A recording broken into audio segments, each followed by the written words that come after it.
Negara berkembang seperti Indonesia, sumbangan sektor pertanian selalu menduduki posisi yang sangat vital sehingga sektor pertanian diletakkan sebagai andalan pembangunan nasional.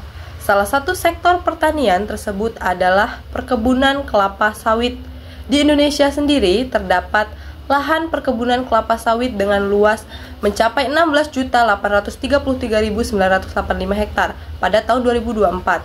Dengan pembangunan kelapa sawit di Indonesia menjadi salah satu titik perhatian pemerintah Indonesia karena memiliki kontribusi yang cukup signifikan terhadap perekonomian nasional dalam hal devisa negara dan penyediaan lapangan kerja. Namun, selain memiliki pengaruh positif terhadap perekonomian negara, perkebunan kelapa sawit juga memiliki pengaruh negatif terhadap lingkungan sekitar.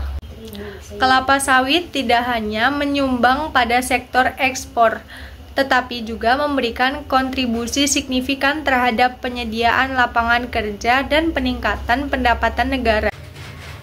Pada sisi ekspor, industri kelapa sawit juga merupakan salah satu penyumbang terbesar untuk ekspor non-migas sebesar 181,14 miliar dan ekspor lemak serta minyak nabati mencapai 14,43 miliar termasuk di dalam minyak dari kelapa sawit.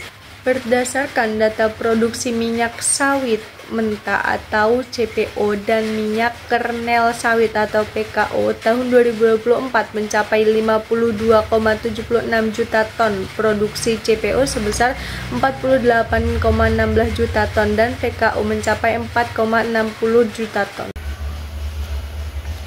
Dalam segi sosial, perkebunan kelapa sawit juga dapat menciptakan lapangan pekerjaan baru, mengurangi angka pengangguran, dan meningkatkan pendapatan masyarakat lokal. Banyak petani yang beralih ke pekerjaan di sektor ini, sehingga meningkatkan daya beli masyarakat. Dengan meningkatnya pendapatan, masyarakat dapat mengakses layanan kesehatan yang lebih baik dan pendidikan yang lebih tinggi. Ini berkontribusi pada perubahan pola pikir dan peningkatan kualitas kesehatan masyarakat. Perkebunan kelapa sawit merupakan salah satu sektor yang paling berkembang di Indonesia dan memberikan kontribusi yang besar terhadap perekonomian dan sosial. Namun, pertumbuhan ini juga mengakibatkan berbagai dampak lingkungan yang signifikan, diantaranya ada deforestasi dan kerusakan habitat perkebunan. Sering kali mengakibatkan deforestasi yang luas, di mana hutan hujan tropis yang kaya akan keanekaragaman hayati ditebang untuk membuka lahan baru.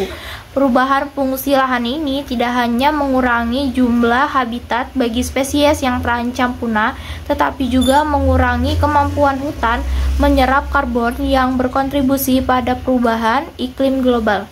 Selain deforestasi, konversi lahan gambut untuk perkebunan kelapa sawit juga menambah emisi gas rumah kaca secara signifikan. Menurut penelitian oleh Hozier et al., pengeringan lahan gambut untuk perkebunan kelapa sawit menghasilkan emisi karbon yang sangat tinggi. Degradasi air dan tanah. Pembukaan lahan untuk perkebunan kelapa sawit sering menyebabkan erosi tanah yang parah seperti pemadatan tanah dan perubahan struktur yang mengurangi kemampuan tanah untuk menyimpan udara dan hara. Penggunaan pestisida dan bahan kimia dalam perkebunan kelapa sawit dapat mencemari sumber udara lokal. Limbah dari proses produksi juga berpotensi mencemari sungai, tanah, merusak ekosistem laut, serta membahayakan kesehatan masyarakat. Dari penjelasan-penjelasan tersebut dapat disimpulkan bahwa perkebunan kelapa sawit di Indonesia memberikan dampak yang signifikan terhadap ekonomi, sosial, dan lingkungan. Di sisi ekonomi, sektor kelapa sawit telah menjadi salah satu pilar penting dalam perekonomian di Indonesia.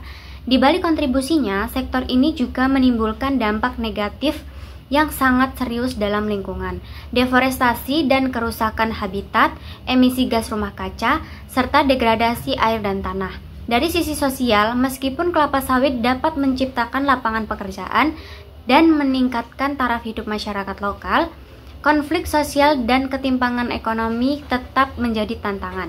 Untuk mengurangi dampak tersebut, sertifikat keberlangsungan sosial seperti Roundtable on Sustainable Palm Oil (RSPO) telah diimplementasikan untuk mendorong praktik ramah lingkungan Oleh karena itu, diperlukan kebijakan yang lebih tegas dan strategi yang lebih baik dari pemerintah dan pihak terkait untuk mengelola sektor ini dengan bijaksana.